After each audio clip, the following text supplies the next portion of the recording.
This show is brought to you by MHR Performance Parts. Get your race parts fast with MHR Performance Parts. Now it's time to get slightly sideways. G'day everyone, welcome to Slightly Sideways, and I haven't done one for quite a while, but my special guest today is a veteran of late model racing in Western Australia, Jay Cardy. Thanks for joining us. Thank you. I'm excited to be on. Jay, I normally sort of start a bit of background about your childhood and that, but with the name Cardy or Cardy or whatever you want to say it, is that Welsh or English? Where's that come from? I'm not a full bottle. We were the only Cardys in WA for a while. We knew everyone in the phone book, and then it wasn't until about 5 or 6 years ago that actually someone came down the Speedway and was a Cardy, and we didn't know them. And they've actually been regulars. They come once a year now and cheer us on. And now there's lots. Now there's lots of Cardys in WA. So yeah, that's we're not the special people we once were. What were you like as a kid? Yeah, I was a bit of a sort of a quiet kid. I was never really not amazing at school, but not bad, not troublesome. I just sort of blended in and just sort of rolled along and did my thing. I enjoyed school. I hardly missed a day and was never any trouble or anything like that. I was just sort of quiet and kept to myself, and just I enjoyed it. It was good. I wouldn't say I'm super clever, but I was able to get through and go to uni, and I worked sort of relatively hard to get there, and it's been good. But no, I think I was a good kid. I think my mum would agree. My mum would definitely agree. Your dad's been in racing a long time, probably the technical part of the race team and all that kind of stuff. But your grandfather was involved as well. Yeah, so my dad's pretty much always been an owner. Every time he always said to me when I built myself a car, it either sold or something happened and he needed it. So he's never really got into the driving side. He also said that it costs a lot of money and it's a lot of time. If you don't enjoy it, then it's not worth it. And he never really enjoyed it. He said it threw him around, and he's super competitive, but not so much for him. It's, he doesn't sort of want to be out there. If you don't want to be out there, there's lots of things in Speedway that you can be involved in without actually having to Absolutely, 100%. having to race. So he and John. John was 18. John's my brother. Uncle. Yep, Chris's brother. Former race car driver as well. Yeah, and so my nana would take John, my uncle, to the track to watch, and then when he turned 18, he could drive himself. So Chris is 4 years younger, so Chris was 14 at the time, John was 18, and the two of them assembled a car, got it to the track and raced and did all that sort of stuff. While that was happening, John was working up north, to raise some money to race, and then sending the money back, and Chris was working on the car and getting it ready and racing. So he was always the builder, later on became the owner. He was never really much of a racer, in that sense. So it was not something like he wanted to do it early on. He sort of became a builder, or an owner, or that side of things, not so much a driver. So it made life really easy for me later on. It wasn't like I had to move my dad on Force from the him seat. out of the chair, yeah. Yeah, that's exactly right. So, he was sort of always looking for drivers, not wanting to be a driver, having to find two cars. So that was really good. So in that sense, we growing up, they did that, and they raced, from when they were 14, 18 through to now. So, we sort of bags. 40 years or so. Yeah, wow. I think so. I don't really know. I see lots of pictures, and they've got a third brother, Michael. He's in the middle of them, and he is he's a muso. And yeah, right. You went to the track a couple of times, and he tells the story that he something was brought up about wanting to change the radiator cap or something like that, and he didn't know how to do it, and he thought that was a sign that he probably that's not for him. So and he had a band going at the time, so he was focusing on his music, and Chris and John focused on the Speedway. But yeah. So you grew up Cardy. What was it like as a kid? Were you fully aware of what was going on, like around the race cars, around racetracks? what was your childhood like, or were you not sort of part of that? Yeah, look, I never really got involved. Dad always had a thing that unless I could either look after myself or someone was there, like my mum or his mates. You know, I went down one night with his mates, and so unless they were going down, then I didn't go down. So I remember watching him leave on a Friday after school and wanting to go and all that sort of thing, but I never went down. I would come over to the shop, but never really interested me that much. I enjoyed racing myself. I started racing BMX. So I started when I was 4, and I took my old bike down and struggled, and there was a guy that Dad knew who had a bike that fitted me. So in the last race I had to go on his bike, or her bike. It was her bike at the time, and had a bit of success, but fell off halfway through, and some poor girl came behind, rode over my arm, broke my arm.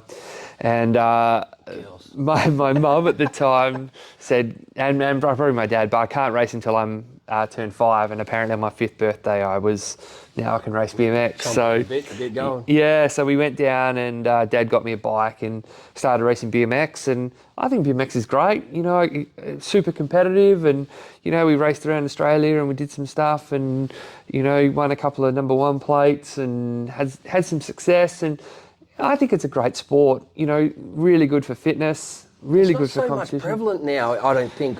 When I was growing up, it was almost the dream to get a BMX and all those kind of things, and I did a little bit of racing, not much. But it was sort of quite... Nowadays, it's not so prevalent, hey? I agree with that. I still think the tracks are there. I just I read during the week that Coburn has a brand new track that's built and coming out this week. But yeah, I do think there were more people riding bikes, and so there was that... BMX bandit mentality, that sort of deal where... Jay Cardy, the BMX. Yeah, where it doesn't... Yeah, that's true. But then it got the Olympics, so you think that would have kicked it off a bit, but I don't know. It's still going. The tracks are still there. Wanneroo's still there. Balcatta's still there. I drive past Balcatta sometimes. I think, that'd be really cool. It's a way more technical than what it used to be. It used to be, a couple of jumps and lots of pedaling. Now it's some pretty serious jumps, and there's some technique to it, and...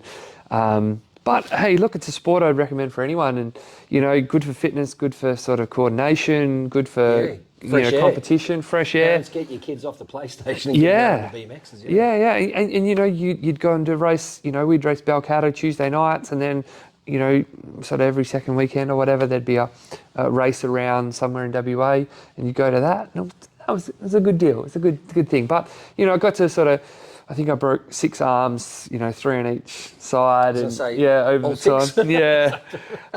And so I just it got to a point that I was just probably not enjoying it. Yeah. They had the national title here, and I broke my arm, and it was just. I remember Dad saying, I think this is probably us. And so we moved to go-karts. We had a choice of sort of junior sedans or go-karts, and Dad was talking to a guy, John Nastis, and Bitumen go-karts, Bitumen go-karts, yeah. And he said, come on out, it's great. And so we went out there, and people we were talking to said, you 1 set of tyres will last your season, and 1 motor's great, and all that sort of stuff. And once you get out there, you realise that you're putting new tyres on every meeting, and to be competitive, yeah. And there was a guy, Kip Foster, who his Lee Fossey's race at Claremont. Yeah, and Kip was building motors, so we got involved with Kip Foster and got some motors. And as soon as you got the good gear and you were competitive, and it was a good sport. I enjoyed it.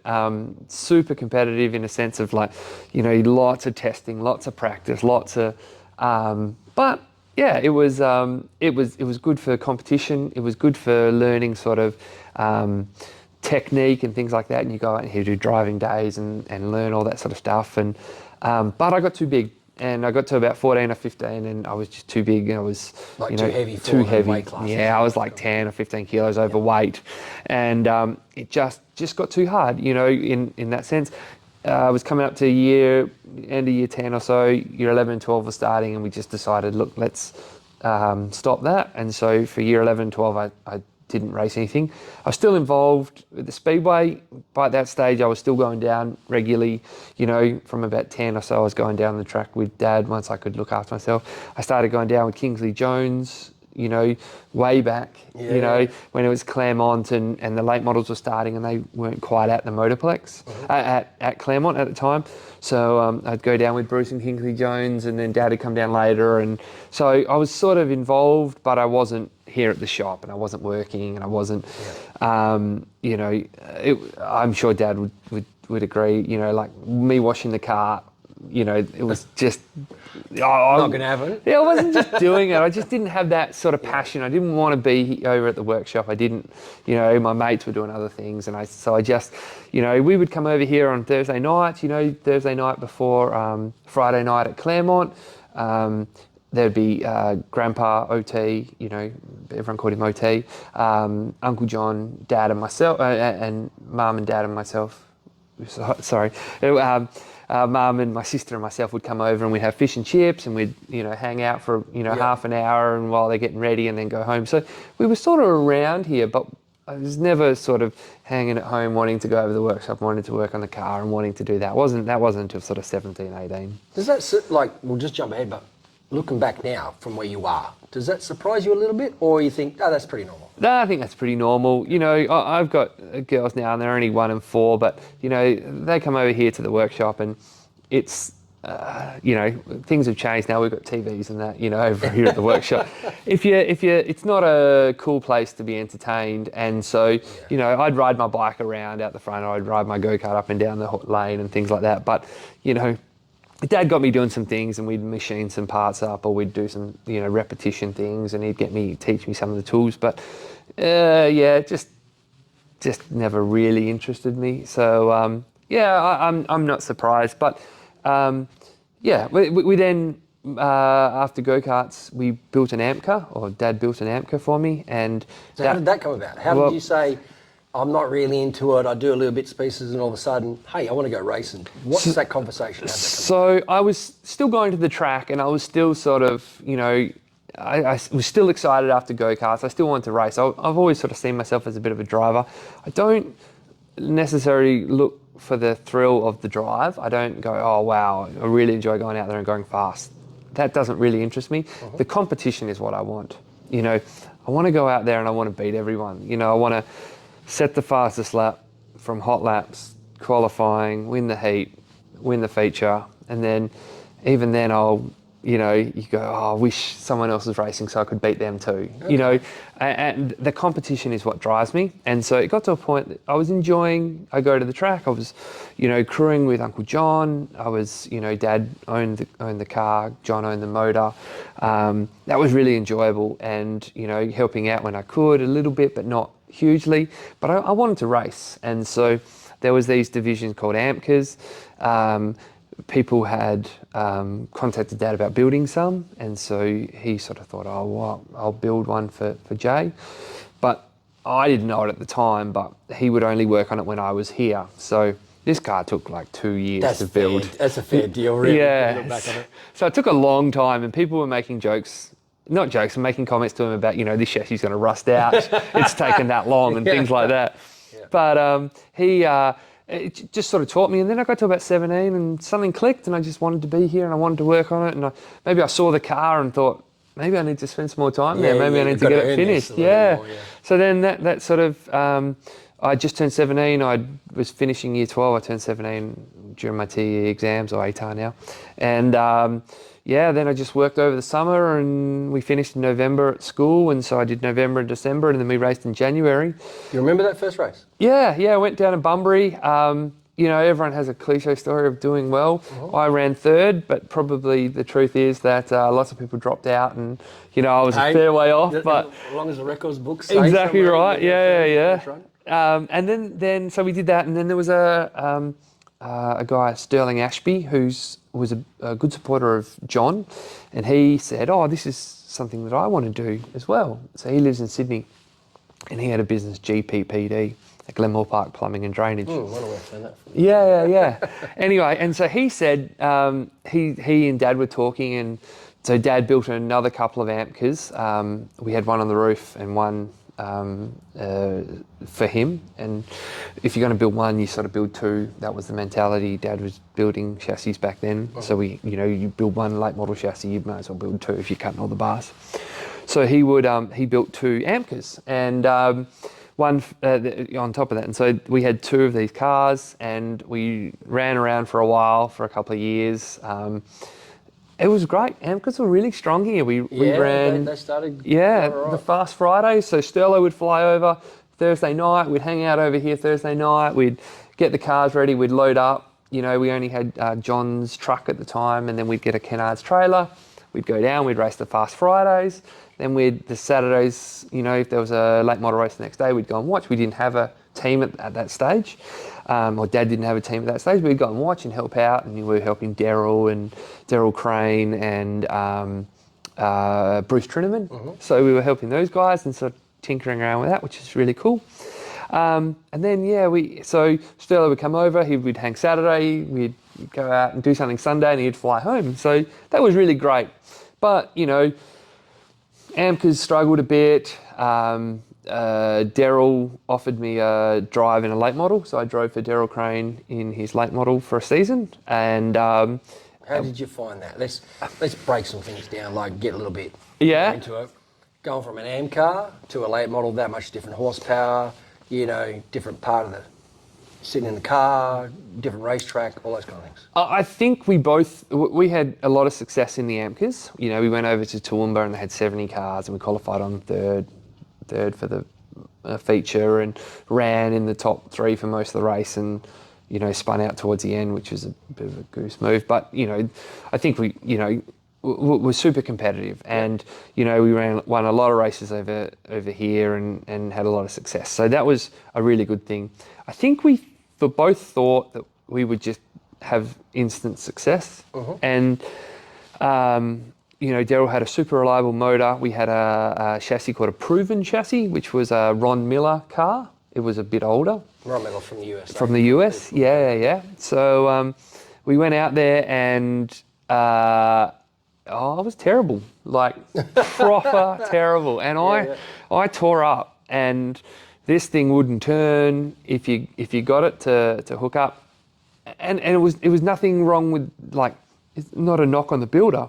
The technology changed, and so things like the roll cage was far back, and then so we were turning into a 4-bar, and we're making the 4-bar come forward, and then the wheel would hit the roll cage, and when you got it hooked up, the drive shaft would hit the edge of the roll cage in the seat now, and things like that. It would dig in the track and things like that. It was just the chassis had reached its peak, and so.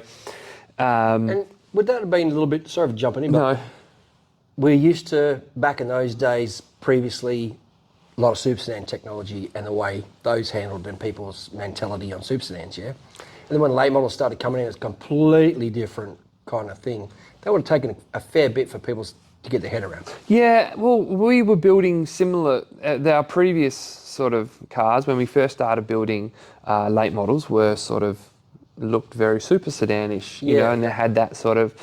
And so you're right, it was very super sedan sort of technology, but in the US, that was the same. So super sedans were getting their technology from late models. So it wasn't like late models were revolutionary because, the late models are have the technology, have the information, and then the super sedan guys are trying to convert it to their cars, to right-hand drive cars and things like that. So it wasn't completely different. It was just a bit of a transition time where the chassis was a bit old and, that sort of thing. And I was learning, and, I tore up, and, as a credit to Dad and John and Grandpa, we didn't miss a meeting, but I was bending chassis weekly and patience. it was just terrible. I remember I got to the end of the season and I said to Dad, if we want to keep going, I'm really keen to keep going, but it's got to be in one of your cars. I just don't want to do this again. Yeah. Did you feel really responsible that you're driving, more comfortable obviously in Dad's car than someone else's? Do you feel like that real, wow, it's someone else's car?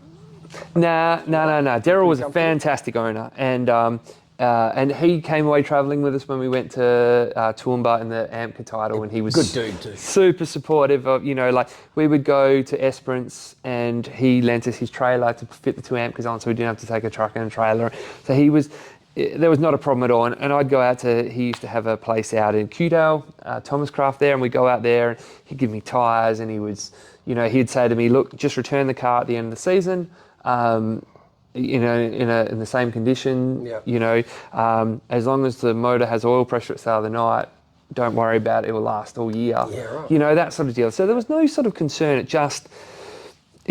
We just couldn't get it to work. And then they ended up, Matt, good lad, ran it for a couple of meetings the next year, and then they ended up getting rid of it, and the chassis had reached its time. So I said to Dad, and at the time Dad didn't, he'd pretty much sold his team, his late model team.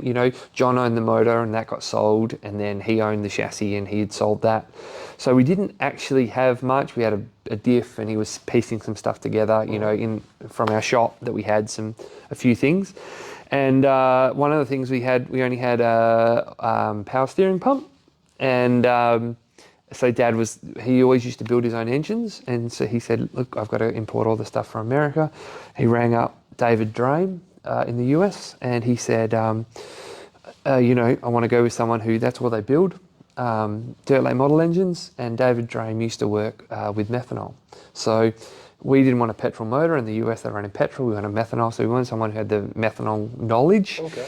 And so we rang David Drame, bought a brand new Drame, and it was 50,000 Australian dollars at the time, and it was a big investment, for my folks, the two of them.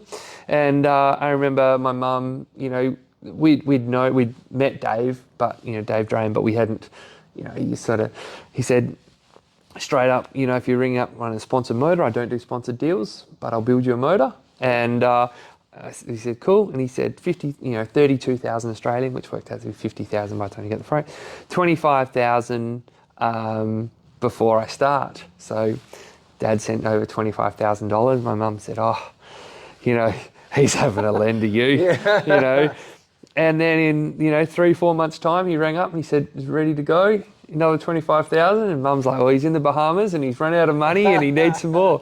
Anyway, so we sent it over and air freighted our engine, and I remember when it came, we were so excited.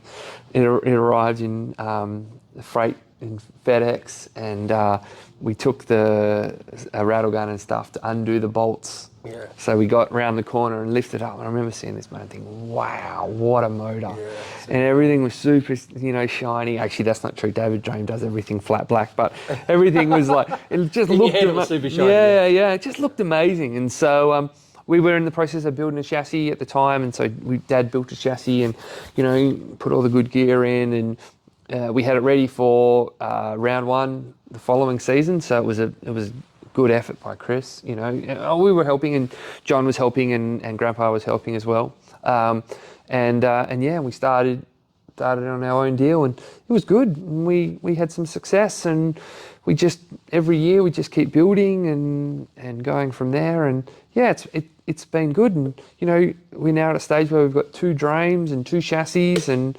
we're constantly upgrading and getting new things. We're talking about building another new chassis at the moment. Got some things we want to test over the season, and so if that works, then we'll probably build another one sort of over the summer and have that ready for middle of next year. We'll take a quick break and come back with more with Jay Cardy here on Slightly Sideways. Get your race parts fast online right now with MHR Performance Parts. Welcome back to Slightly Sideways with my special guest Jay Cardy, a veteran of late model sedan racing here in Western Australia. Jay, it's been a long journey, and I say veteran because you are now. You started as that kid that you're talking about. Just tell us a little bit about when you started and the development into late model racing and what it was like for you. So I had some really good people around me. Chris, my dad, and my uncle John. John had a lot of success. So right from the start, everything from, when it came to driving and things like that, he was always there to help me.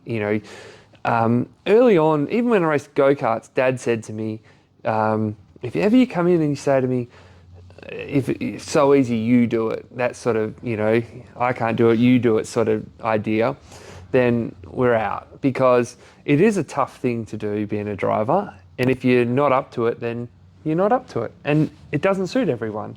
And, you know, if you're going to spit the dummy and, you know, that sort of stuff, then maybe you're not a driver. And so it was always something that, you know, you sort of, the information came from John. He would say, you know, try this. Dad would say, try that. And then, we just... Did you gel, or did you have those moments where you're like, just back the truck up a minute, because this car's not doing what you think it's doing, because I feel something different? Because you not just have one person, you actually have two, and being John the driver as well, and I know he is a good fella, many times, and travelled with John, and that would have been quite interesting. You come in after a race, if you've lost a spot or two, were you thinking like, oh, here we go? Like, no, it was really good. In fact, having the two of them was really good. There's a bit of a thing where you can't have two angry people. And so tell us this, if John was angry, then Dad was jovial and happy, and then vice versa. You never saw the two of them ever. Not that they were angry much, but if someone was displeased or upset, or then the other one would, you know, be more positive. And so they were sort of really good with each other, and then that flowed onto me. So if Dad was peeved with the situation, John was always there to go, don't worry, mate, it'll be right. You know, is it a conscious thing? Did they work that out, or does it just happen that way? I don't know. Yeah. And I think, you know, obviously now with John passing, I feel that Dad and I have become that. You know, like you never see the two of us angry. You know, like I'll come in and something might have happened on the track and I'll be peeved. And then Dad's like, oh, just relax, mate, just calm down. You know, like it's not that big of a deal. Or then I'll be, you know, chill about it, and Dad will be like, you know, that might have messed our night up, or that might have. Yeah. So we've sort of, you know, sort of taken John's role in that sense. But it was really good having the two of them, because, you know, you always someone had your back. Yeah. And so it was either John had my back or Dad had my back, you know, if the other one was angry. What about yourself? Are you hard on yourself, or are you pretty realistic on expectations to deliverance? I am hard on myself. I want to succeed. There's too much money invested, and there's too much time invested for you to be out there having a laugh. And, you know, sure, it's going to be good fun. Sure, being out there is fantastic and something I really enjoy. But you've got to be competitive. And you know, you can have a couple of bad shows, and, you know, the results aren't there and you can brush them off. But if you have a bit of a sustained run of poor shows, then absolutely it wears on me. And, you know, I crack a joke that Saturday night we race, and if the result doesn't go how I want, you know, which ideally for me is fastest and whole laps qualifying, heat, and the, you know, very impossible, you know, but that's sort of, you know, that sort of deal. And then so then Sunday I sort of mope around the house, and my wife pointed this out to me actually. Sunday I mope around the house, and we have a bit of a deal. We don't come over to the workshop on Sunday. We sort of keep that as family day. Family day, yep. So I do that, so I keep away, and then Monday I go to work and unloaded the car, and I've spoken to Dad, and, you know, we're sort of talking a bit. Monday night I'm thinking about it a bit more. Tuesday I've made some changes, either in my head, am I driving, or we're going to make some changes, or I've made some shock changes or some setup changes. By Wednesday I have a lot of confidence. Thursday I'm going to lap the field and I go into the weekend on a high, ready back to it again. Back into it. And it's funny because I'm a bit of a sport tragic, and there's a mate of mine, he is a professional golfer, Michael Long. Anyway, he was trying to get into the British Open of the seniors, and I went over to be his caddy. And I did some caddy work for him when he was here, and you know, blah, blah, blah. And so I was over there doing that, and I told that story to him and his wife, and he reckons, or she reckons, that's how her whole life's been. Yeah, right. He used to be on tour in the, you know, PGA, and he's been on the European tour. Yeah. He reckons, you know, Sunday wouldn't go as well. Monday, he'd be moping around the house. Tuesday, he's changed his swing or done something, and then he's going to win the next tournament. And that's how my summer goes, And I want to win. I think about it, not so much winning, but I think about how I can improve myself. Not super hard on myself in a sense of like I don't beat myself up, and when I say I mope around the house, I sort of like am thinking about what I did wrong and what I can improve and what I can what I need to do, and Do you relive the race in your head? Or the night? No, not really. Sometimes there'll be points I do, but I don't. It'll be what I do is I more relive like why did I, make that change? Why did I, that sort of thing. If I've done something stupid, a couple of 18 months ago or so, we were leading with lap 28, and finished fourth. So in 2 laps we went from first to fourth. I might relive those moments, and Channel 7 was very nice to make a montage for me of, of that. That my mates often replay to me. So, send it through. So, I might replay that and go, oh, I should have done that, But generally it's, maybe I shouldn't have made that change. Maybe I should have, I wish I had that moment again. I wish I could have, I wish we were racing tonight and I'll make this change, or,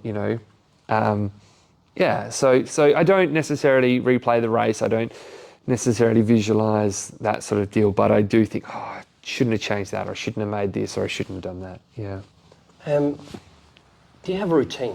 Like, do you have a thing where you like, maybe talking about like superstition too, because both can be very similar, but do you have a routine coming into race weekend? No, not really. In the sense of maintenance and that side of things, we do. We tend not to load up. We load up Saturday morning and things like that, and get everything sorted. But when it comes to race day, I'm the least bit, superstitious. I don't have the same breakfast. You don't put on the same boot at the same. Nah. Every now and then I'll crack jokes to my wife of, I did this once and it happened, and we should do it, try something again, like I went to this lunch place, maybe we should do it again. But I'm very realistic in that sense. I know what makes work and doesn't, and going, putting your left sock on before you put your right sock on isn't the difference. And I don't have anything like colours, like I'm not a green bad or, that sort of deal. Okay. I don't, I don't ever think of anything like that. What about getting to the racetrack? I know for me, like when I go to I like to get there rather earlier than later, because I always feel like I'm FOMO, I'm missing out on something, or I haven't got there on time, which is total. I don't understand why people get there so early. We are the last team there every week. That's why I'm asking, because I noticed that you do rock in quite late. Yeah. Yep. So we make sure that the car's ready to go before we put it in the truck. So we're not one of these teams that, I've got to do the tyres, or I've just got to do this. Everything, you could roll it on. I like to torque the wheel nuts, just sort of in case something's gone. Was that from the John thing? Because he was very much, when I was a crew guy a couple of times on John's car, he was very much on So we have a thing, we roll it off, we do the wheel pressures, lug nuts, tighten, make sure they're torqued, and then we put the wheel covers on. Just, we probably don't need to do it, but just in case something's happened, like tyre-wise, you got a soft tyre on the way down or something like that. But then the car's ready to go. Every tyre, if we think we're going to need a range of different 1300s, I'll have 2 or 3 mounted, or LMN 2s. So you don't have to do a lot of work. I don't do anything. And you don't have a big crew, like you have no one. It's just you Chris and I, Dad and I. And so we used to have a good sized crew. We have a guy, Yup, who comes down. He hasn't been with us this year. He's got a few things for starting his own business. Phil Richards, which is my uncle, he comes down when his son's not racing. So, but it pretty much is just Dad and I. So we don't, we're not the team that takes off the tyres after each race. We're not we make sure, we're not mounting tyres, grooving tyres, siping tyres. We have all that ready to go before we get there. So, if we're not on the track till 7, I don't want to get there till 4 because otherwise I just sit around. And so that is a big thing too. Yeah, and you go through scrutineering and then you're waiting. And we don't scrutineer anymore. We do self-scrutineering. Yeah. So we, like 7:10, we'll be on the track. Well, I'm getting there at 4. Yeah. Like that's roll the car off, wander around, have a chat, wonder why we got here 3 hours before we go on the track. You know what I mean? And so, we don't get there. Sometimes when you go to the country, like you might go to a Kalgoorlie or an Esperance, you get there a little bit early because if something goes wrong on the way there, you've got a bit of time, so you're not cutting it super fine. But the Motorplex, on a Saturday, I don't like getting there. It's not I don't like getting there early, I just don't see any point to it. Yeah. So, You're a team that build your own chassis, which is rare. Like you're probably the only one really left. Maybe I'm assuming because a lot of guys buy their stuff in, whether it's Longhorn or Rocket and all those kind of things direct from the US. You guys still build your chassis. Yep. Is it something that you think that it's like a really cool bonding thing for you and your father to do, and gives you just things that you can actually develop in a race car that other ones that can't just buy them and try to get the technology on the phone or through messaging to work the car? Do you think that's something that you really enjoy? We enjoy doing it, and it's something, the most common question we get about our chassis is, what did you copy, or what did you base it off, or what did you... Which is pretty a bit of an insult in some ways. And you know what, and they're all pretty similar in a sense of what they've come from and what they are, And there's rules and regulations. Exactly right. So it's something that we've been developing for the last sort of probably 35 years, from the super sedan days through to, the early late models. And I remember when that first chassis that Dad built for me was way different to anything that we'd built previous late model wise. Mm-hmm. And he was sort of a bit unsure. We actually built it before we powder coated it, got it ready and checked everything worked, and then we stripped it, powder coated it, and got it right. And this thing had 4-bar, swing arm, left and right hand panel bars. It had everything that we could do, pull bar, everything that we could do, because we didn't really know where we were at and what we wanted to do. We ran at the time what we call a combo car. So we ran a 4-bar left and a swing arm right. And then we could mix it up and change it and all that sort of stuff, because that was sort of older technology, and that's what some of the people in the US are doing. And it's funny, Jimmy Owens is back doing it at the moment. So everything old that's new. And so we built this car, and it could do everything. And if we wanted to put a right-hand panel bar, we could. If we wanted to run a pull bar, we could. If we wanted to run, and we built this thing, and it was, we sort of tried things and did it and tested it. Well, now we're doing it, and we don't do any of that because we're not wanting to do that. Yeah. But so, we put all that work in, we put all the, saw what worked. And then when we get a new chassis, we look at what's working at the moment. Obviously for a while around the 2015 mark, clearance was an issue, and, we raised the rack, and you think, that's going to solve the problem. But then the rail digs in, so then you raise the rail and things like that. So, during that time, you're sort of evolving. Well, at the moment, you're probably not doing a huge amount in that sense.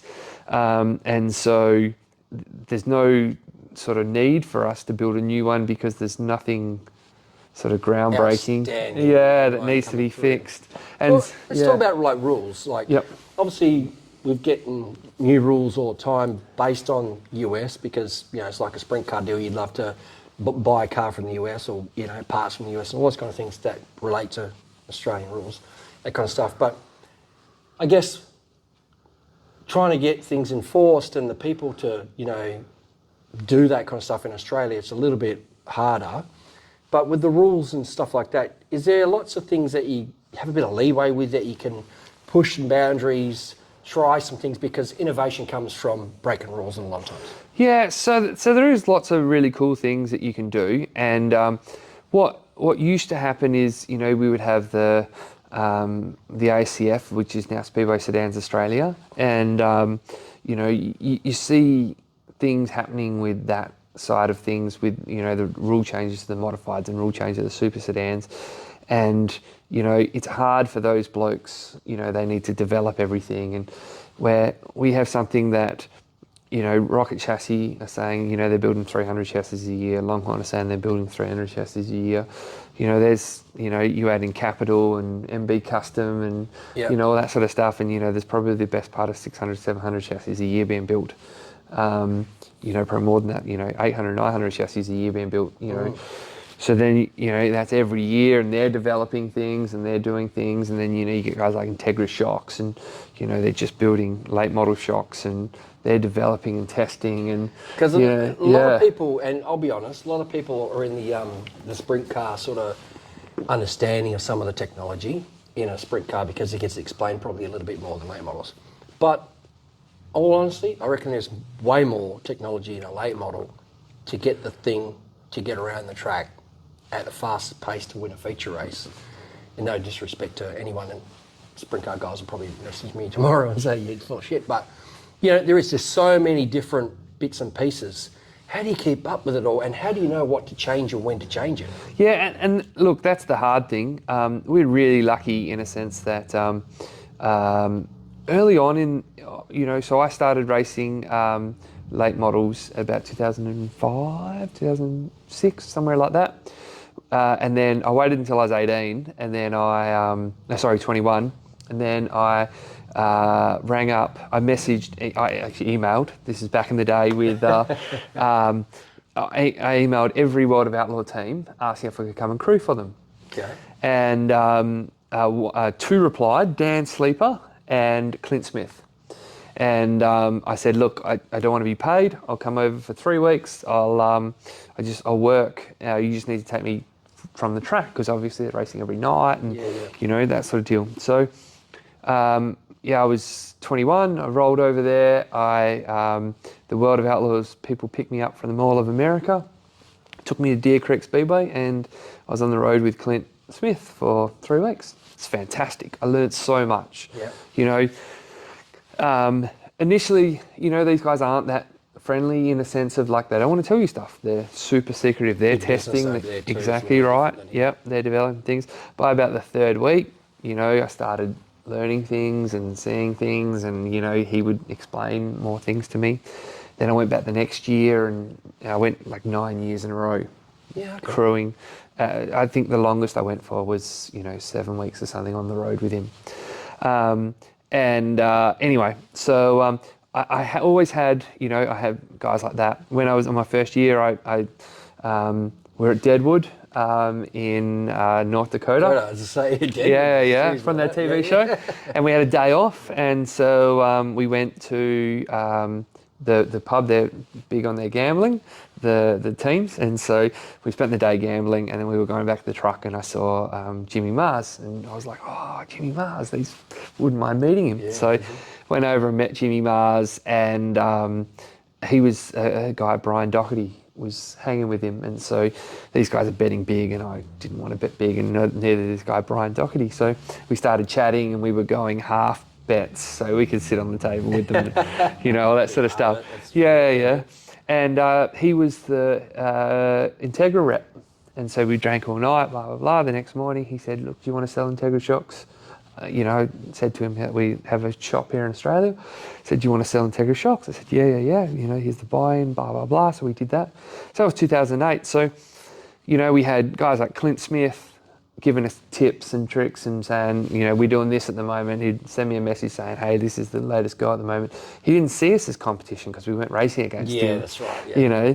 They see you like, oh, well, what can we do that link to Australia and help business-wise, things exactly like that. right. Integra Shocks is sending us, here's the latest build. We want you to build the shocks. We don't want you designing your own shocks. We've got lots and lots of people running our shocks. We're building them, build them in Australia. So we started building Integra shocks. So, and then fast forward to now, I probably talk to Integra at least every second day. I'm going to say most, if not every day. And, still talking to guys like Clint Smith, and when I was on the road, made really good sort of a good relationship with Mark Richards and those sort of guys. And so we've been really lucky in a sense of getting the help and feedback from those sort of people. Has when we're developing our own package, we've been able to get Dad's knowledge, John's knowledge at the time, Integra, World of Outlaw teams, all these things coming in, and you can and so that's been really great. Probably, I think we'd come back and we'd have new ideas and new things, and probably I need to get back over there, and I need to go back on tour for a couple of weeks. But I haven't been over since COVID. COVID shut us down. We were going whatever it was 2020, and then obviously that didn't happen. And then I had I've now had kids, and just hasn't sort of eventuated to go back over. We were talking about going this year, and it didn't quite work. In a sense of like Dad's going to be away, and GPPD Sterling Ashby, he's in Calgary when we were going to go, so we put it back another year. But I do feel that going over there and learning, and he's spending 3 or 4 days. Well, I go and work in the shock room at Integra and see what they're doing, and then maybe going out in the shock truck to the track for 3 or 4 days and just seeing what they're doing and all that sort of stuff. Yeah, and so we're still getting the feedback, we're still getting the information, we're still getting that. But if you're there, you're learning more. And that's sort of probably what we need to do again, get back over there. And it won't happen this year, but it will. We'll probably go back next year and try and work something out. Well, we'll take a quick break here in Slightly Sideways and come back with Jay Cardy. Support the businesses that support Speedway, and that's MHR Performance Parts. Well, welcome back to Slightly Sideways. My special guest today is Jay Cardy. Jay, with race cars, and we talked a little bit about the technical aspect of it and all that kind of stuff, what is Jay Cardy like in a race car? And I know you could say, oh, well, I'd love it to do everything at once. That's impossible.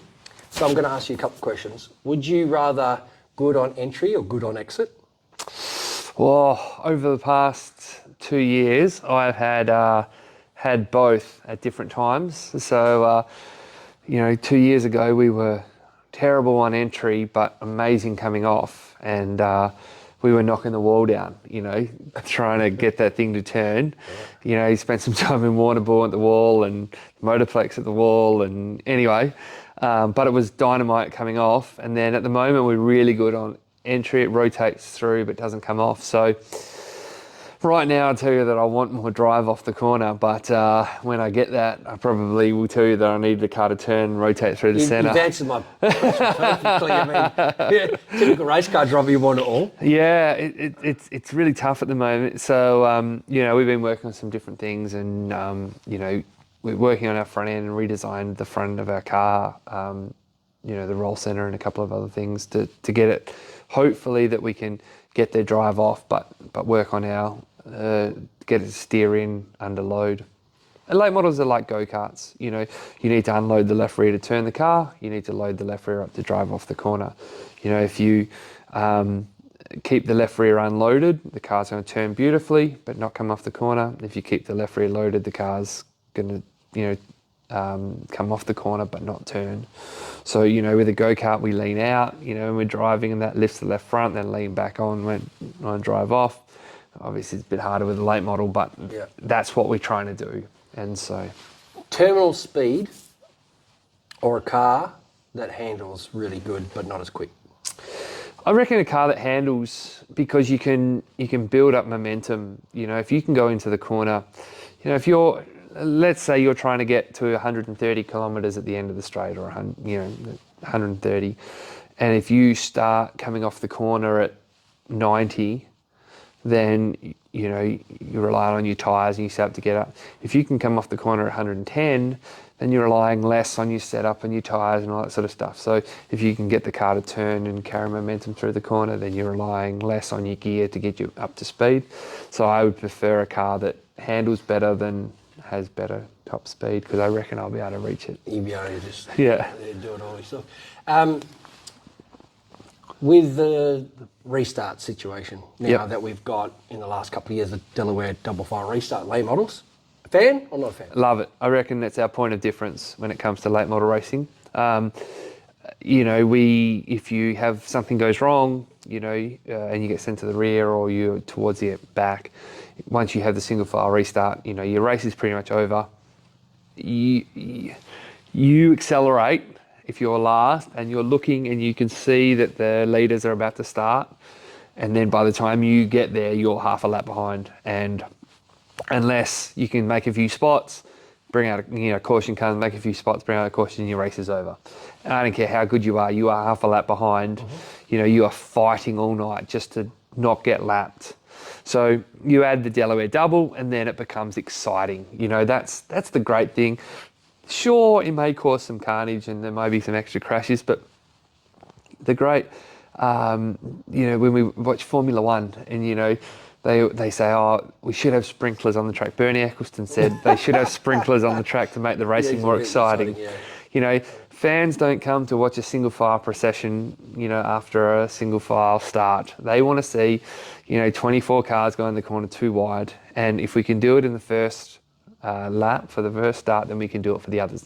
I know there are times when cautions breed cautions, but that's what makes the racing exciting. I'll be honest, I get a bit disappointed when comes the end of the night and it's 5 to go and we go single file. Well, even that, it's we've had a couple and then the chief steward says, we're going to go single file, and you sort of think, well, you've been here since 4, you've been, running meetings, you've had enough. And then this is the end of the race for us. This is when it's exciting, and we just go to a single file race. So, I think we should go as long as we can. But we're there to do put on a show. And if we are doing caution after caution after caution, then maybe we need to go to a single file and then go back to the double file. But I wonder if that's actually happened. It doesn't. It doesn't, because by the time that happens, the chief steward has had enough. And you used to do a thing when you do your live feed. You'd link up the chief steward. I did. I used to have the live feed for his. What he used to say.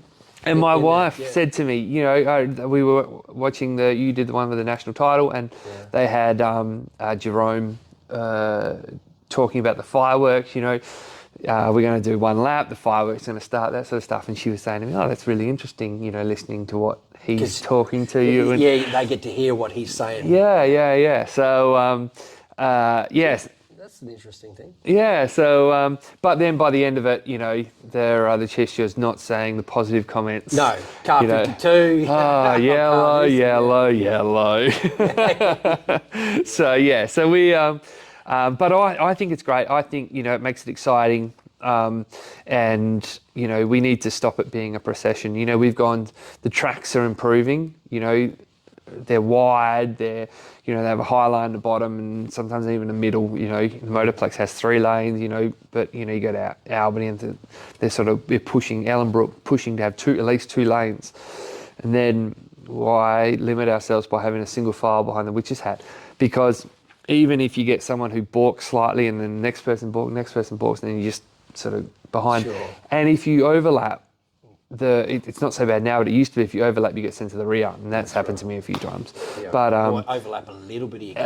Now it's only 2 spots, but still, the bloke's sort of flailing around a little bit, and you think, come on, and then you lose 2 spots, and so that sort of deal where, I think the Delaware double's great. I think it's really popular in the US. They've got a couple of the XR series has a couple of things where you can choose left or right, from a cone and things like that. I know Manchester did that. But it'll be around to stay. I think it's a big point of difference. I think the sprint cars have even started doing it in certain things.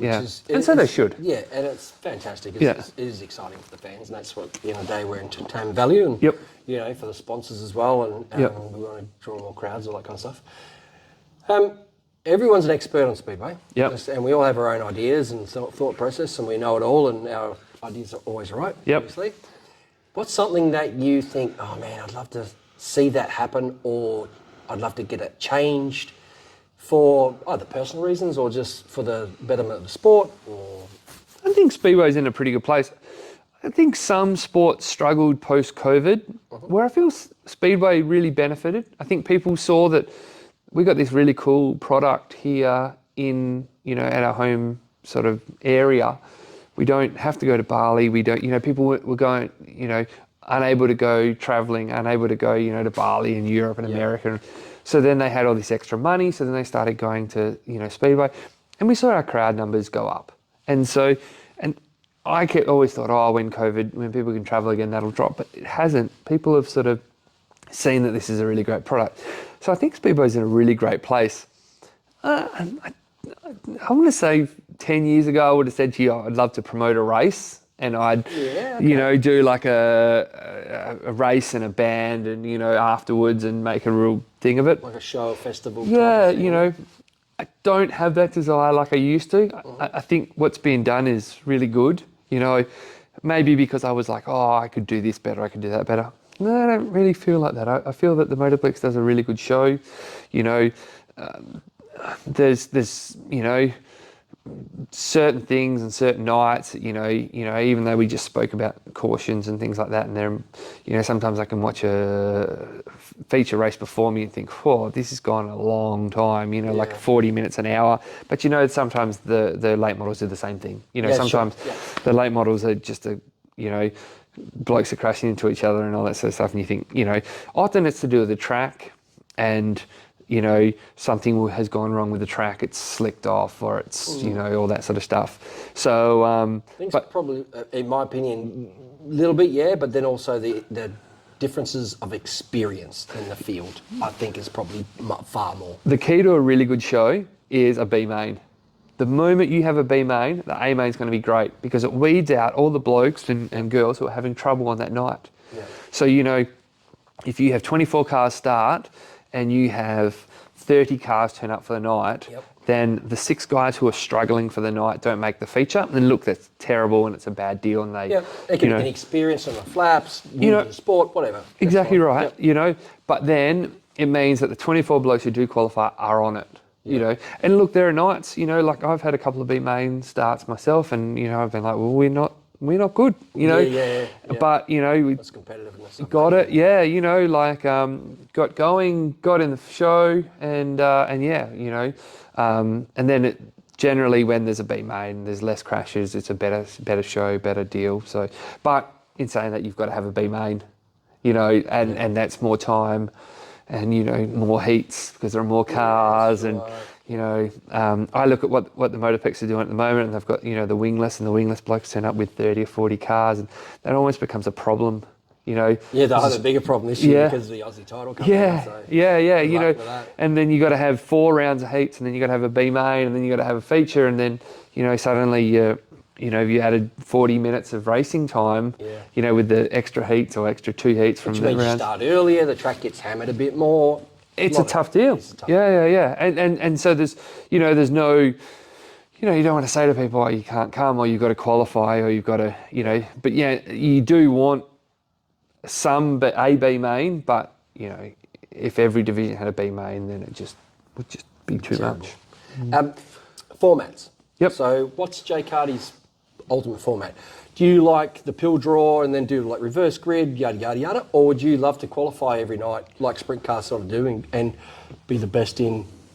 Look, it doesn't really make a difference to me. It just, it's got to be consistent. I hate when we chop and change and, tonight we're doing this.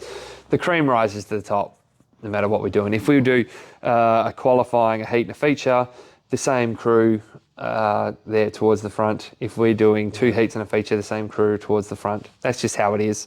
The only thing that I don't like is, we spend a lot of money on our motors and we count laps, and, we start doing 10 and 12 lap heat races. Jay Cardy always says no one passes anyone after lap 8. That's exactly right. Call it. And so, I've been really vocal about our heat races, 8 lap heats, that's plenty. Because you're hurting motors after 8. Well, not hurting, we just wearing on it. And nothing happens. 4 laps. So I know this sounds really petty. When you when you have an open motor, you get 1,200 laps, and so we do 20 rounds in a year, 2 heats per round. So we're doing 4 extra laps when nothing is achieved. Yep. Suddenly that we turns into 20, with 80 laps. That's almost 2 nights just by cutting out those 2 laps, in the heats. Yep. 2 extra nights that we call. can race for free. And, it gets to lap 8 and everyone's just hanging for the flag.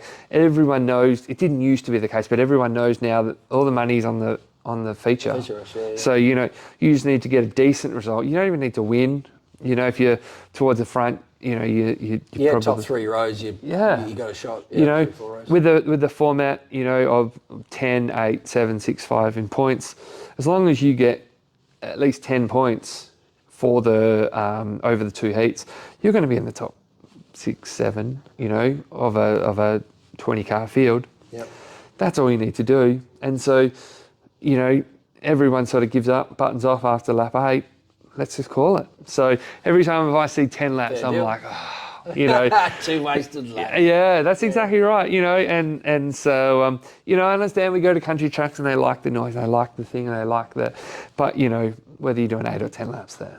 Honestly, don't think that most people that pay through the gate, buy the hot dog, sit down with their kids and just watch the race and really couldn't give a rat's about if it's 8 or 10, to be honest. No, I agree with that. Yep. They sort of see it, and then and look, the feature. The other thing is, adds a little bit of extra time. It's a 20-second lap, adds 40 seconds, adds a minute. Add it all on. But I'd prefer to run 8-lap heats and then a slightly longer feature. So let's say we go, 10-lap heats and a 25-lap feature. I'd prefer 8 and a 30. When I first started racing, I was hanging for the feature to finish. You're falling out of the seat. Oh, just it was hard work, and you used to have to hold your head up and all that sort of stuff. Now I sort of come around and think, oh wow, 30 laps over. I'm disappointed. Just getting into it. Yeah. So, I'm all for that. So the feature's the most important race, and that's when the money's paid out, and that's when we need to be racing, not endless heats and dashes, and dashes do nothing for me. The 2 wide start, the 2, that does nothing for me. So as in the shootouts, like knockouts? Oh, we're going to agree to disagree. I loved seeing the knockouts for me. Every now and then you'll get a good one. Yep. But most of the time, whoever gets to the corner first, unless there's something on offer, we've been to Kalgoorlie and they've offered a gold nugget and things like that, and you see everyone step up their game.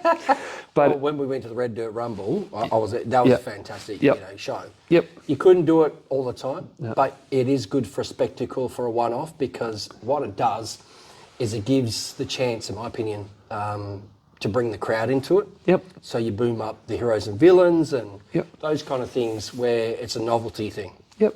If you did it every week, it'll be a snooze fest, I guess. Yep. Yeah, and I saw one the other day. They did a best of 3, so that they got a bit of a chance. I'm guessing the track didn't deal with passing as well. But yeah, I don't know. I'm if we raced more, so we're racing every night. You go, okay, I can see why they're doing qualifying, a heat and a feature. You're qualifying, get your heat spot. Your heat spot gets you in the feature, and the feature pays the money. We've been to tracks in South, Georgia and places like that, and qualifying determines your feature starting spot. So there's no heats. Yeah. So they'll have the top 16 will be locked in from their qualifying straight spot. to the A. Yeah, and then the rest qualify through a B main. Yeah, right. But they were running three nights in a row. Yeah. The heats didn't do anything. What are we doing that for? They'd go there, they'd race. There'd be 6 divisions, 6 feature races. Go to the next one. Dixie Rome. Yeah. Well, in Australia, we do love our heat races. We do love it. I look at the modified sedan guys, and they run 3 heats, 12 laps, then they run a dash. I'm thinking, what are you you get doing? Like Brian Rose at Ellenbrook, and they're almost 2 days full of heats, and then we do a feature at the end. It's like, and the same guys are always on the top at the end. Yeah, it's true. Whether we go to national titles and we run 2 heats and a preliminary feature, then we run another heat. So really, that prelim feature is another heat because they split the field up. And there's a bit of money on that. Yeah, so it's a little bit 215s or whatever. Yeah. But really, we're running 4 heats. Same crew on the top.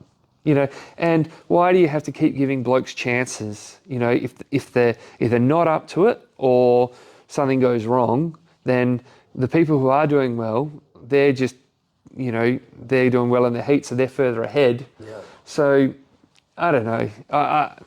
But, it's hard to say, a national title over one night because, Yeah, there's so many cars, and it's just, and you've got other divisions. You've got to entertain the crowd. You've got to pay through the back gate. It's not as easy as... But then, so we say to our sponsors, you should come down. Well, don't come on Friday because it's a bit of a nothing night. Yeah. But really, that's when most of the racing's done. And a lot of the good racing in the heat races, because you've got to muscle up straight away. You can't let back. Exactly right. And then the Friday night's always quiet, no matter where you go, the crowd, it's not the spectacle that the Saturday night is. Sure. So then you bring your sponsor down on Saturday, and then, there's one heat and a feature. Yeah, and you say, well, actually, something went wrong last night, so we're sort of buried. You're like, what? Why? They don't quite get it. Yeah. And, so, but I don't know the answer because, I don't know. You do need 2 nights for a big show. But, when it comes to a state title and that, we used to do 2 nights, and really the Motorplex was just spreading it out over the 2. And, we've got away from that. Maybe it'll come back when it's a bigger show and there's more cars. But, if we're only getting 25 cars, why spread it out over 2 nights? Tyres. Now, you obviously got mainly your 3 compounds that, that you run pretty much. Yep. What do you prefer to run on, and what are you better at with your driving style?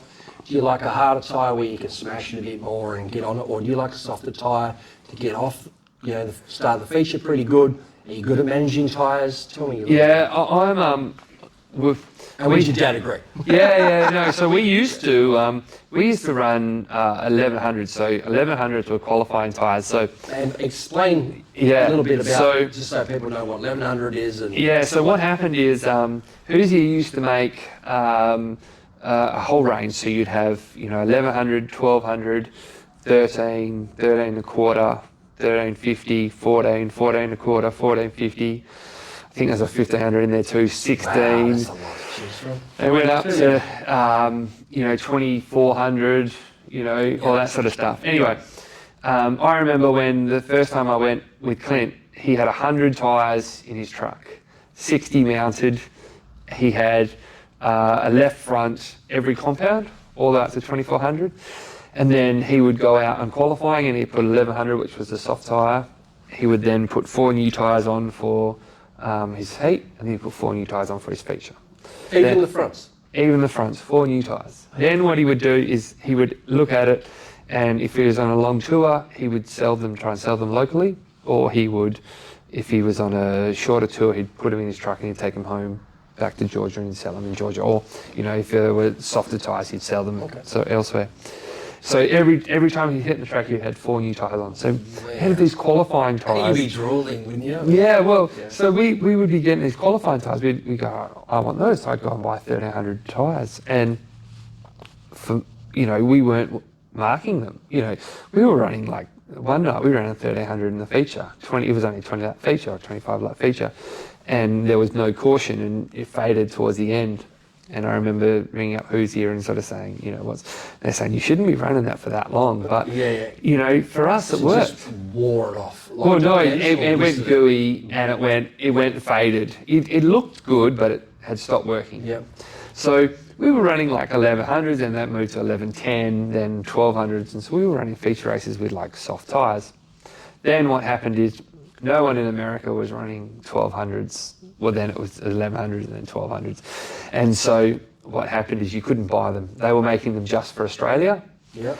And then they pretty much said, what's the point of making them for Australia? Australia should just run what we're running. Yeah. Makes sense. So then it became 1200s, and then Australia said, look, we're going to get rid of 1200s. And Hoosier said, we're going to get rid of 1200s. So we had to run 1300s, which we used to talk as harder tyre. Well, now that's what we call a soft tyre. So it used to be 13, used to be a hard tyre. A harder tyre from the, And now it's a soft tyre because of the compound. Yeah. So for me, I like when the tyre's wearing. So if the tyre's not wearing, then, if it's, if the tyre doesn't wear, for me, then I find that I struggle. So I like soft. forward bite, side bite? The whole lot. turning? I like a softer tyre, you know, and so you know, I was not that I was against it, but I probably felt that we you know, when they were changing the rules, I was like, I don't think this is a good thing. And you know, they said, oh, it'll be cheaper, you change less tyres, you use it.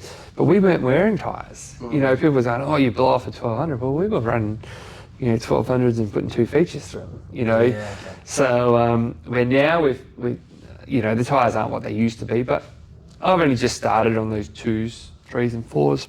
Yeah. I think they're all right. I haven't tried the 4s yet. I've run the 3s once. Pretty much all the time we use 2s, or 2 1/4.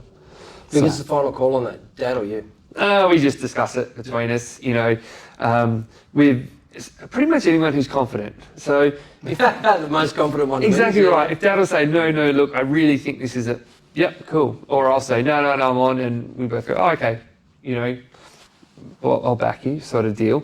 And there have been times when both of us have been like, you know, Well, he's been like, oh, we'll put a hard tyre on. I was like, that didn't work. Or, you know, we've got a hard tyre, should we put it on? And, you know, we've got the black with the tyre rack, you know, and we think, oh, we should take them down to the track. And, you know, we see some rubber forming, you know, the track's rubbered up, maybe we should go a bit harder. But we don't. And I think that's sometimes been, you know, to our detriment a couple of times where we should have probably changed to harder tyres, and vice versa. Sometimes we put like, you know, 1600s on. So do you have like a book or something that you write things down to say, look, track conditions, you know, weather, all that kind of stuff? Nah, No? not Or really. just sort of Because we're just only experience? racing at the Motorplex, Yeah. you know, and then you add in Ellenbrook, which Ellenbrook generally wears tyres, Bunbury wears tyres, and Albany doesn't. Kalgoorlie. Yeah, it's been a while since we went there, but yeah. But you'll go there this year. Yeah. No. That's our Stirring plan. up. No, that's our plan. We'll, you know, run the points and, you know, go back to challenging for championships. That's what we need to be doing as a team. But yeah, so we don't have a book as, you know, because we sort of run that. But if, you know, we start running more tracks, then you probably should start taking more notes in a sense of like, you know, did this, but at the Last moment, time we were here, we did this. yeah, but at the moment we can remember what we did, you know, and that sort of thing. So I don't think it's quite, but if, you know, you see some of the teams in the US and they run, you know, 100 different tracks, They'd have to have books, yeah. have really good notes, you know, and so, so that's yeah, not something we do, but yeah. We'll take another break and we'll come back with Jay Cardy on Slightly Sideways. MHR Performance Parts are your one-stop shop online right now for MHR Performance Parts. Welcome back. We're here with Jay Cardy. Jay, just off racing a little bit, we want to find out a little bit about you personally and some of the things that you like to do other than racing as well, because racing takes up a whole new ball game. You're saying as a kid that you weren't around the racetrack. You don't take your kids to the racetrack yet? I haven't seen them around much. Nah. What's the deal there? Nah, so the girls haven't been down. So my wife, when we first started dating, she would come down once a year. My mum comes once a year. They normally work it out so they come together. And the girls haven't been. When we first had, you know, when Emma came along, Siobhan said to me, does that mean that I've got to start bringing Emma to the track? And I was like, no, that's not a, you know, whatever. But Emma's started asking me, you know, about the Speedway, and, you know, we went round and roundabout and did a couple of loops around and roundabout. She says, is this like what happens at the Speedway? So she's starting to get it, and she's starting to ask about it. So, you know, maybe we might bring her down, but I don't know, I might start out at Ellenbrook. One Sunday I might take her along and show her and you know, that sort of stuff. Yeah. And I've got 2 nephews, and my sister has brought the boys down. They've, you know, this is their second year they've been down, you know, once every year. So maybe Emma might come down next year, this season. We'll see how we go. Not might, she will. She will. Bring her down. Yeah. So, no, so she's super excited about it, and she, you know, talks about it, and we watch a little bit on TV, you know, with 7 Plus. So we watch that. But, you know, doesn't quite get it, you know, just yet. You know, like I sort of, they were interviewing me, and I sort of said hello to her after, and she said, why isn't Dad saying hello to me? You know, that sort of stuff. So he doesn't quite get it. Yeah. But no, you know, it's one of those things, and if she's interested in it, if she's interested in go-karts, or she's interested in junior sedans, or she's interested in Speedway, late models or something in the future, I'm all for it, but I'm not going to put any pressure, or there's just too much time, too much commitment, too much money for, her to be doing it to keep me happy. She's got to want to do it, and if she wants to do it, then we'll make it happen. I've been really lucky, I've had really great supporters, sponsors and that, if she wants to do it, then we'll look at doing something similar, and maybe she needs to get some sponsorship, but she's only 4. Yeah. We're talking 10 years down the track at least for a junior sedan, 8 years down the track for a junior sedan, so we're a long way. And I'll be honest, at the moment she's all dancing and discos. Yeah. It's we celebrated World Unicorn Day the other day at our house. Hey, look at it's Did you get dressed up? I didn't, but we are all twirly dresses and all that sort of stuff at the moment. So it's the cool ages though. It is, and I'm really lucky. At the moment, all my supporters, all my sponsors have sort of stuck with me. We're not out chasing new ones. So it means that I can spend plenty of time with the girls, and Dad's sort of doing been great, making sure the car's ready every week, and I'm still spending plenty of time at home, and all that sort of stuff. I try to get around, get home, get the girls ready, and then I come back over the shop sort of 7:30, 8 o'clock, and then work over here through to sort of midnight or so. And that way, I'm sort of seeing the girls, I'm hanging out with them, and I'm not, away from it. I'm not, I get to spend time with them, because everyone keeps telling me, they grow up so fast. Oh, absolutely, 100%. And I'll probably look back on this, in years and go, wow, they. That has happened. Yeah. But no, it's a great age, and we're hanging out, and we're doing lots of cool stuff and together, and, so yeah, we'll see how it goes. We'll see how, if they come down with it, they'll come down eventually, and they'll see it. And if they enjoy it, and if something works, then we'll go and work something out. But if it doesn't, it doesn't. Ultimate holiday destination for Jay Cardy? I'm a sport tragic, so for me, everything has to have a purpose when I'm going on holiday. So, if I've done Europe following the Ashes, I've done the US with the racing, or the golf, through so Europe. It's not just going looking at a building or something that's 800 years old, or so a great waterfall. If it's a racing, reason, and they'll put that in. Oh yes, exactly right. So there's got to be a purpose. So like we did the UK with golfing with Longy, and then Siobhan, my wife, flew over.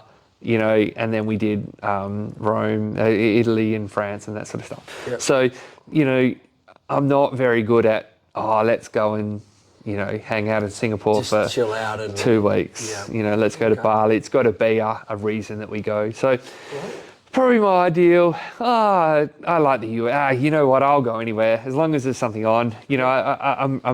I do like Europe at the moment. I love the food. My wife speaks a little bit of Italian, enough to get us through in tough spots. So like they stole my wallet. Yeah. Like nearly happened to me. We had some toll issues, and we were in this little tiny town, and she was able to sort it all out, things like that. So where I'm, piccolo gelato and that sort of stuff. Spaghetti. Oh, that looks good. Yeah. So, but I love Rome. I thought Rome was fantastic. Oh yeah, Rome's fantastic. Yeah. Unbelievable. Other things that you do on. Doesn't sound like you have a lot of time off or time away, but like movies, that kind of thing. What do you sort of steer towards? Look, I'm sort of quite lucky. A lot of my mates aren't Speedway. Well, most of my mates aren't Speedway people. In fact, all the crew that I hang around with, I met through the footy club. So we started a footy club and ran a footy club, the seniors, and I was the first president, and mate was the vice president and treasurer, and we were the forming committee. And so this is an older league type? No.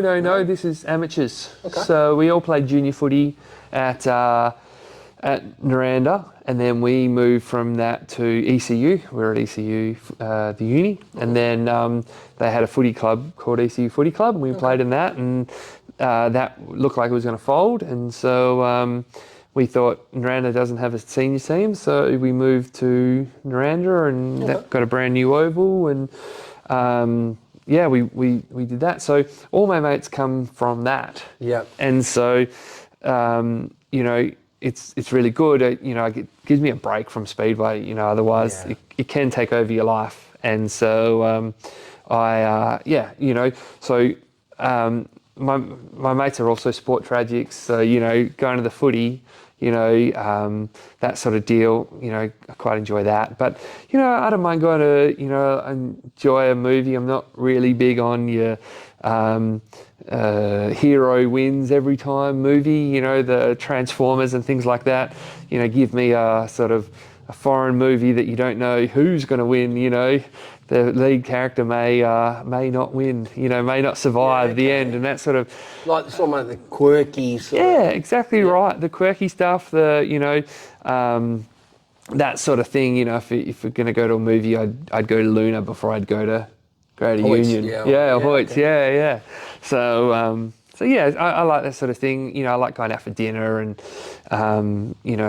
trying new places and new restaurants and that sort of thing. And like I said, because my mates aren't into the Speedway, they've probably been, a couple of them have been, maybe once every couple of years, but some of them have only been once the whole time I've known them.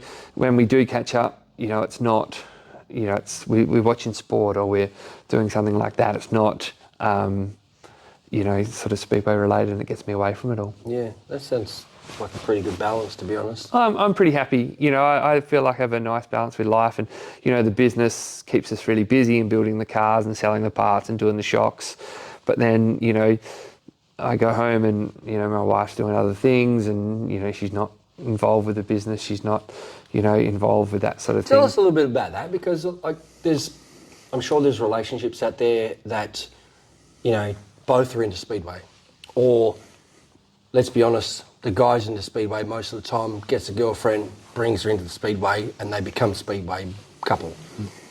You don't have that. You have a partner, wife, whatever, that's completely, pretty much cut off from Speedway, but understands it, understands your passion, understands that enough to come down once a year and support you. That, I guess, sometimes can be a relief in a lot of ways, because you don't live it 24/7. Yeah, so she follows it. She watches it on 7 Plus now that we have. Now it's on 7 Plus, and it's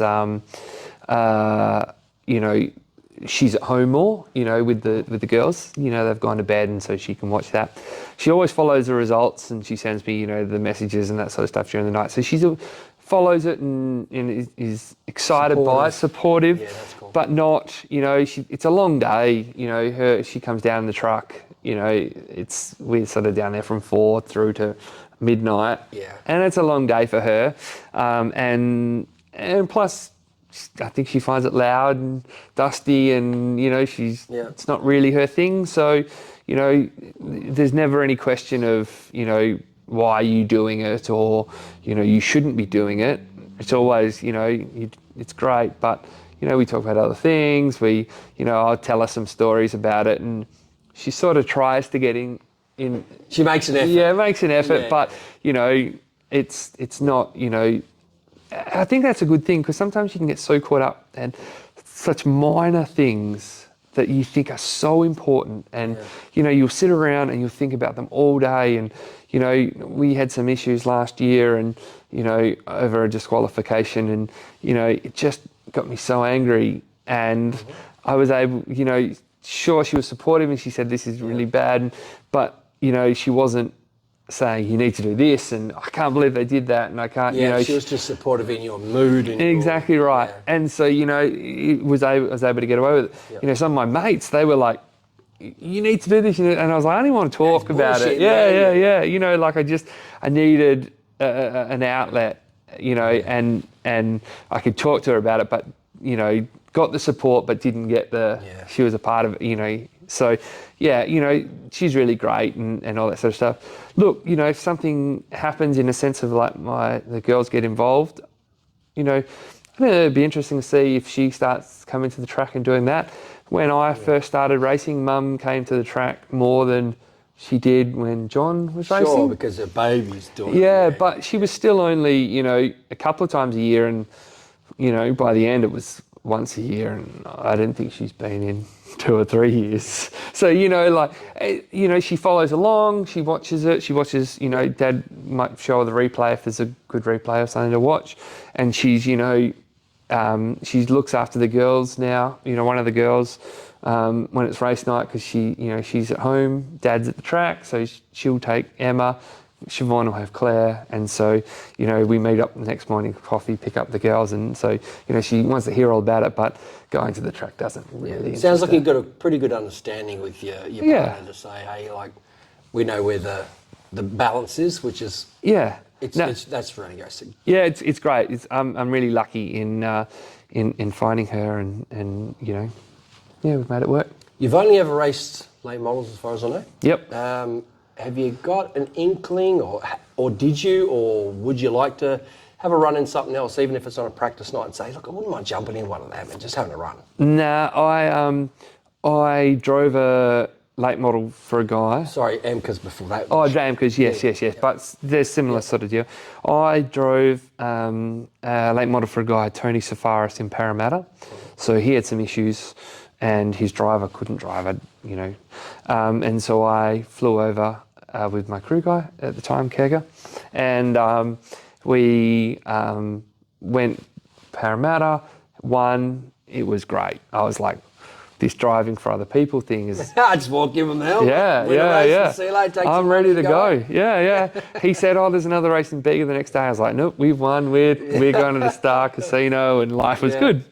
Anyway, so then Darren Atkinson, a year or so later, said, would you drive my Amcar? I was like, yeah. So I went and drove that and rolled it over and junked it pretty bad. And he was really good about it. You know, he was fantastic. But I wrecked his car, you know. Yeah. And responsibility of that. Yeah, and you can say, oh, you know, I'm out, but, you know, you then can't charge him for parts, and you can't, you know, to repair it, and you feel an obligation to fix it. So since then, I really haven't driven anything for anyone else, and I'm happy to keep it that way. Yeah, it suits me. You know, like I've got a good deal going on, you know, with, you know, like I own all my gear, I own all my equipment. I don't, you know, I'm not driving for anyone else at this stage, so I'm happy to keep it that way. You know, if things change, then maybe, but I can't see myself doing it. You know, nothing good comes from me going and having a blast in a modified and putting it in the wall, or, you know, if you drive it 100%, you achieve nothing. And if you drive it 70%, what are you even out there for? Okay. You know, it's so... interesting, because I just, would think that a lot of people wouldn't mind just having a crack at, like, someone walked up on a practice night and said, Jay, jump in my speaker, midget, whatever you want to call it, if you're in America or whatever. Yeah. And, like, let's just do one run in each other's car just to see what it actually feels like, because I've never tried it. Would you actually entertain that? To me, it's the... I don't find the racing, like the speed, super enjoyable. So I don't go out there going, oh, wow, I wish I went faster. I wish I... It's the competition. So for me, just having a blast at practice... Fair deal, because you were really. saying that before. Yeah. To me, it's all about competition and improving what we've got. But even, you know, during the season, you know, like... So there's really 3 of us. There's Dad, myself, and a guy, Sterling Ashby. So I spoke earlier about him with his Amcar, you know, and even though he stepped aside and he stopped racing Amcars, he then picked up, you know, he would always sort of sponsor us and chip in. Then about 9 years ago, he said, look, I really want to start this thing, you know, GPPD Team Cardy. So the 3 of us got together and we flew to Sydney, and we had some sort of chat and plan and put together some things of what we're going to do. And everything was about improving ourselves every year. So it doesn't necessarily have to be, you know, like the greatest results. You know, the results are great, you know, and important, but it's, you know, let's go from a 1-car team to a 2-car team. So, so we're not at the end of the season trying to sell 1 car, build another car, working flat out to try and get it, ready for the October show. So if we blow a motor at Ellenbrook on round 1, it takes 6 months to either buy a new motor or build. We're out for the season. Car, you can. Now we can. So every year, you're improving. And Sterlo's big on that, and with his support, always make sure our equipment's improving. Our tools are improving. You make sure okay, we realise we need a smasher, a spring smasher. So you go out and buy a Boyd-built smasher. Okay, I need a shock dyno because very supportive. Sounds like unbelievably supportive. He understanding what you need. Exactly right. So we go, okay, getting to the track. Like between races is hard. With only one person, if something goes wrong, we need a bike. So we buy a bike. So every year we're improving our gear between the 3 of us, and we chat constantly, and we're always working how we can step up our gear. So even if we're not always improving our results, we're improving what we've got. And so that, to me, that's what's really important. You're improving your workshop, you're improving your truck, you're improving your car, you're improving your what you've got, and that's what I enjoy. Not so much the getting out there and putting my foot down. It's the competition, what do I need to be better? Let's get it. Work out how we can get it. What do we need to do still? What do you think about this idea? What do you think about that? Where do you want to go? Do you want to go and race in Sydney this year? We used to always go, and he's based in Sydney, so we'd always go and try and go to Sydney once a year.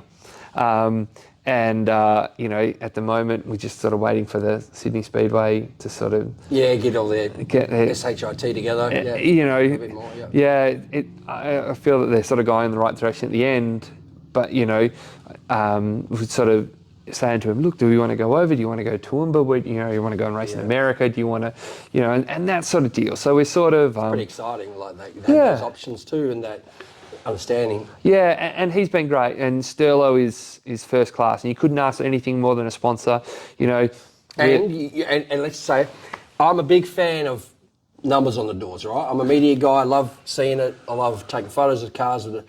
But you've got this on the quarter panel with your number, because numbers don't pay the bills. Exactly right. So that's the smallest. The biggest, the smallest it can be. So it's the official size, the minimum.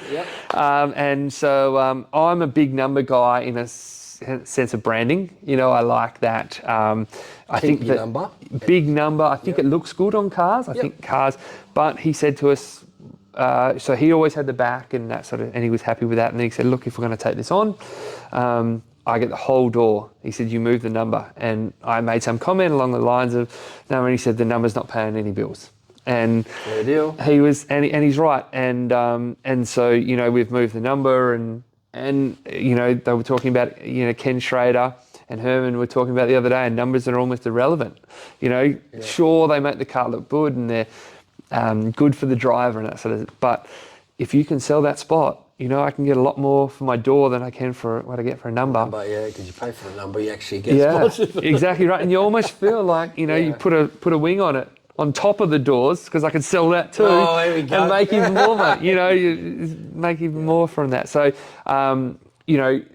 look, we've got some really good sponsors, and we're very lucky in that sense. And Sterlo sort of made it, part of a like GPPD Team Cardy.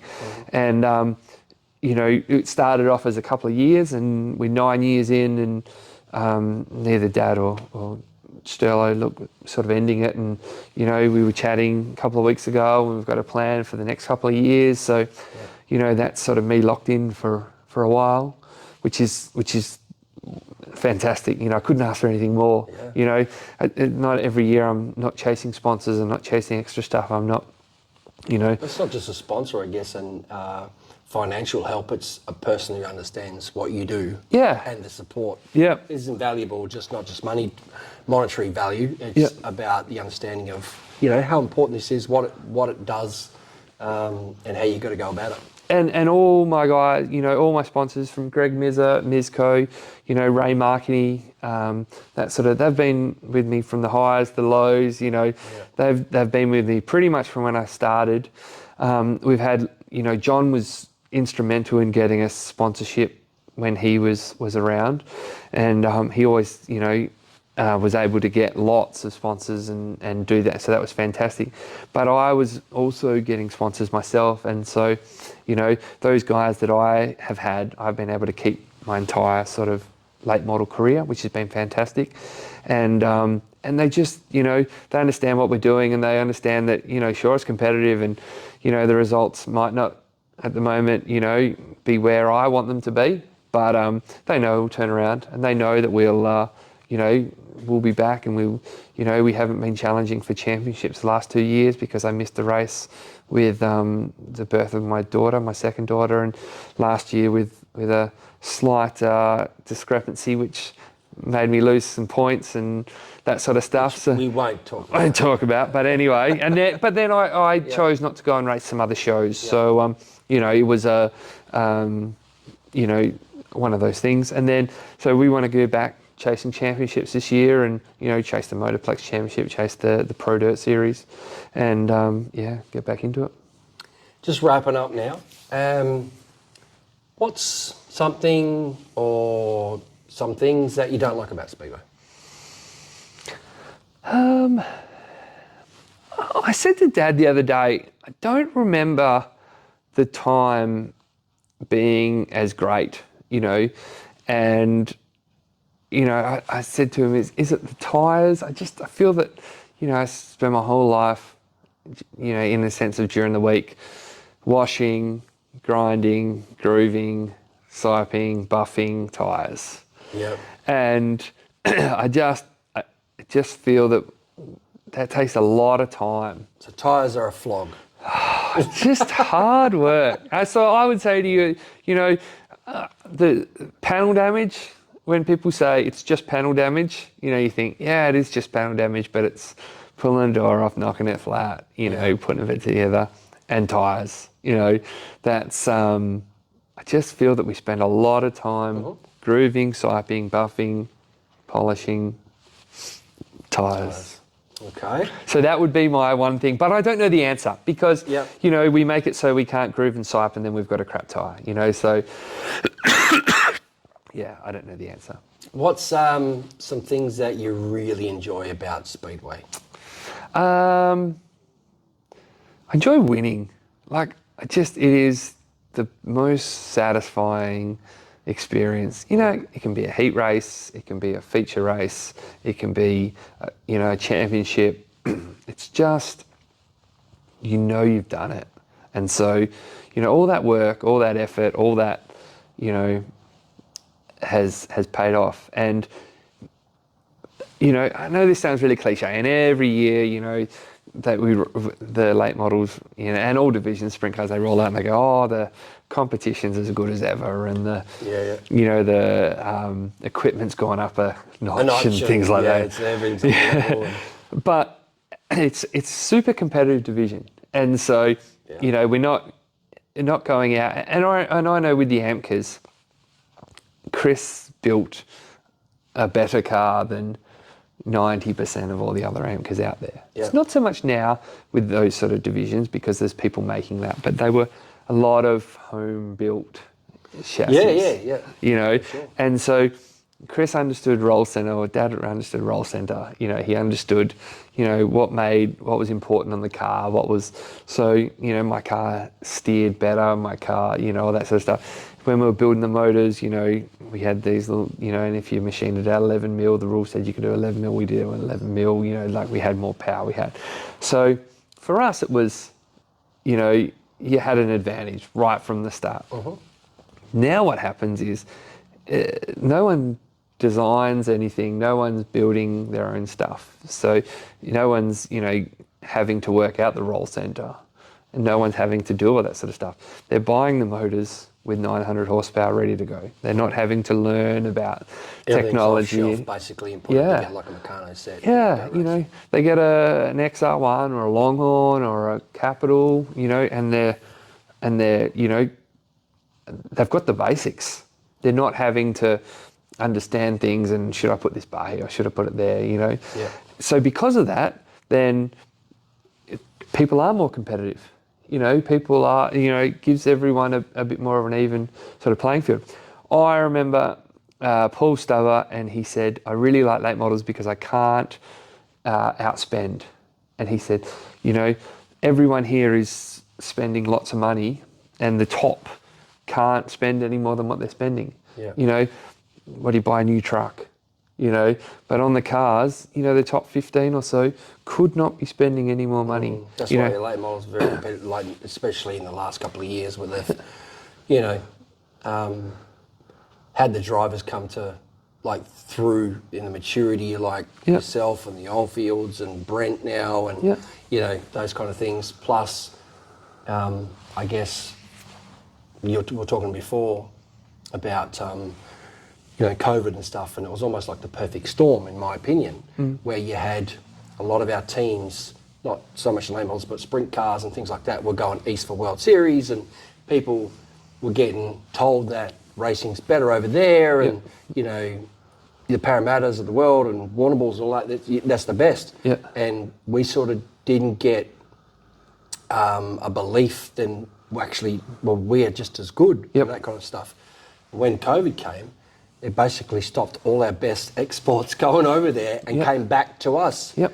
And in the last few years, plus, I'll be honest, the reins at the Motorplex probably got broken away a little bit where they could flex a little bit more and put more into Speedway and how it was run other than the drag side. Yep. And the perfect storm has come now where people are seeing the talent, the track, it's 25 years old now, the Motorplex. We've seen it for 25 years, but most people, even in Australia now, I've only seen it for the last couple of years because, oh wow, the Motorplex is that good. Well, yes, we know it has been. Yeah. But they haven't seen it. Yes. So, the perfect storm comes. I guess what I'm saying is, for you, it sounds like when you say competitiveness and winning a race, it means so much because it is that now in Western Australia. 100%. Yeah, I think, the best are here. Look, there's some pretty good Eastern States competitors, and the 10 or so that came over for the national title last year. God, nice. Well, no, well, no. But they're good too. No, but they're good over there, and they were good here. Ben Nicastri, you couldn't spend any more money on that car. He's had some bad luck, didn't he? All those guys, and so what happens is you get to a point that you can't buy your wins. You can't, and it's a credit to Stubber. He won a national title. So it shows that he is not a bad driver. And he's driven a lot of things. He has, and he got to. Something that all these people are spending the same money. They can't spend, you can't go out and buy brakes that no one else can buy, and that's the golden bullet and laps the field. Yeah. There doesn't seem to be in late models something that is this golden bullet that is good enough to do it. And so that's what I like about it. We can, when you win, it's the best feeling, I reckon. And, I remember I did an interview once, and I just won the meeting, and he said, "Is this your best win?" And I said, "The latest win is always the best win." Yeah, because you never know when the next one's coming. Exactly right. And so you can look back and go, "Oh, that was a cool win," but then the next one that I win, that's going to be a cool win. I'll be excited. I'll be pumped. I'll be, and then I'll be focused on trying to win the next one. And I probably won't enjoy it as much as I should. And then when the lean periods come, then I'll look back and go, I should have enjoyed that even more than I did. Had extra beer. Yeah. Just last probably question for this now is, planning's obviously going probably full steam ahead at the moment with your team. We haven't got the calendar out yet, so it's hard to really see. But what is the plan for Jay Cardy coming up? So we'll do all the Pro Dirt rounds again, and our aim is to all the Motorplex and all the Pro Dirt rounds. Try and get those two championships. Follow those two championships. That's our plan. We'll do. If there's any other sort of local shows, like if there's an extra Ellenbrook show, we'll try and do that. I'm not sure about Toowoomba. We'll wait and see how we're running, and then we'll try and work something out to get back to the US next year. Just to sort of, it's been 5 years since I've been there, just to sort of get back over there. Back up to date. Go back and, everything. you know, touch base with Integra again, Kaiser Manufacturing, great supporters, you know, but, like I said, I talk to them most days, but it's nothing better than seeing them sitting in their shop, you know, taking a box of donuts over and, you know, giving it to the shock room or, you know, to the sales team and all that sort of stuff, and just sort of see what they're doing. And, you know, you pick up so much just being at the track, and so that's probably what I need to do. And so, I don't know, we'll wait and see. It's a long time away going to Toowoomba. We'll wait and see what the other meetings are, other dates around it. Yeah. Going over for one show is a bit ordinary. Yeah, because then you could, I think there's a state title and, you know, so we'll wait. Bits and pieces around. I'm sure they'll work. Yeah, and we'll wait and see what the go is, and we'll make a decision sort of come March. We'll wait and see what the New South Wales calendar comes with, and we'll touch base with Sterlo about that and see what he wants to do. Obviously, we'll wait and see what happens with Sydney Speedway. You want Sydney or, you know, Eastern Creek Speedway to be great. Yeah. You know, you want it to be another Motorplex. For sure. And so, you know, but, you know, just want to just make sure it's good before we roll 4,000 kilometres each way, you know. And plus you want to go over on a good late model meeting. You know, you don't want to go over and be a field filler. You know, it's a long way to drive. You don't want to go out there for a proper show. And if they put something on, then we might, you know, and the track's looking good, we might go over for that. But yeah, we'll see how it goes. Jay Cardy, thanks very much for joining us on Slightly Sideways. Really appreciate it, mate. Been friends for a long time. But it's good to sit down, mate, and have a chat and a beer with you. Absolutely. Good luck with the Car 52 GPPD Team Cardy car for this season, because I tell you what, if you get a win around the Pro Dirt Series, you're going to own it this year. Thank you so much, and thanks to all the listeners, and thanks for all the support for everyone over the years. It's really humbling listening to people come down and see me at the track and, you know, say, you know, they've been following me for ages and see me with their, with my merchandise on. I really appreciate all the support, so thank you. Well, come down to the Perth Motorplex or a country show and watch the Pro Dirt Series this year to see Jay Cardy in action. Thanks for joining us on Slightly Sideways, and we'll see you on the next episode. Thanks for watching Slightly Sideways. We hope you enjoyed this episode. We would like to thank our partner MHR Performance Parts and their support of Slightly Sideways.